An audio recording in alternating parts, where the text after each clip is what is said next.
ભરૂચ જિલ્લા કક્ષાના 77માં વન મહોત્સવનું જેપી કોલેજ ખાતે આયોજન કરાયું. ભરૂચની જેપી કોલેજ ખાતે 77માં વન મહોત્સવની ઉજવણી કરવામાં આવી. કાર્યક્રમમાં રાજ્યના જળ સંપત્તિ મંત્રી ઈશ્વરસિંહ પટેલ ઉપસ્થિત રહ્યા હતા. કાર્યક્રમ દરમિયાન એક પેડ માં કે નામ અભિયાન 3.0 અંતર્ગત વૃક્ષારોપણ કરવામાં આવ્યું હતું. સાથે જ વૃક્ષારોપણના સંદેશને જન જન સુધી પહોંચાડવા માટે વૃક્ષ રથને લીલી ઝંડી પણ બતાવીને પ્રસ્થાન કરવામાં આવી હતી. કાર્યક્રમમાં જિલ્લા પંચાયત પ્રમુખ ડિમ્પલ રાજ, ધારાસભ્ય રમેશ મિસ્ત્રી, પાલિકા પ્રમુખ દેવેન્દ્ર વસાવા, કલેક્ટર ડોક્ટર નવનાથ ગૌહાણે તેમજ વન વિભાગના અધિકારીઓ ઉપસ્થિત રહ્યા.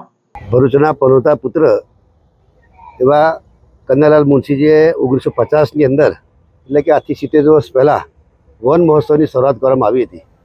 આજે જોઈએ છે કે આદરણીય વડાપ્રધાન શ્રી નરેન્દ્ર મોદી સાહેબનું એક પેડ માં કે નામ દ્વારા પણ અનેક દરેક ગામોની અંદર એ વૃક્ષારોપણ થઈ રહ્યું છે. અને જે પર્યાવરણની જાળવણી માટે આપણે જ્યારે ગાડી લઈને ઉનાળામાં હોઈએ એટલે ગાડીને પહેલાં છાંયડો શોધીએ કે ભાઈ ગાડી છાંયડે મૂકી જોઈએ, ત્યારે આપણી ફરજ કહેવાય કે આપણે ગાડીમાં છાંયડો શોધતા હોય તો આપણા પોતાના માટે પણ પોતાની ભાવિ પેઢી માટે પણ વૃક્ષોનું વાવેતર કરવું જોઈએ. આપણા જિલ્લાની લગભગ 19 જેટલા વિવિધ તાલુકાની અંદર નર્સરી દ્વારા રોપાઓ તૈયાર કરીને સમગ્ર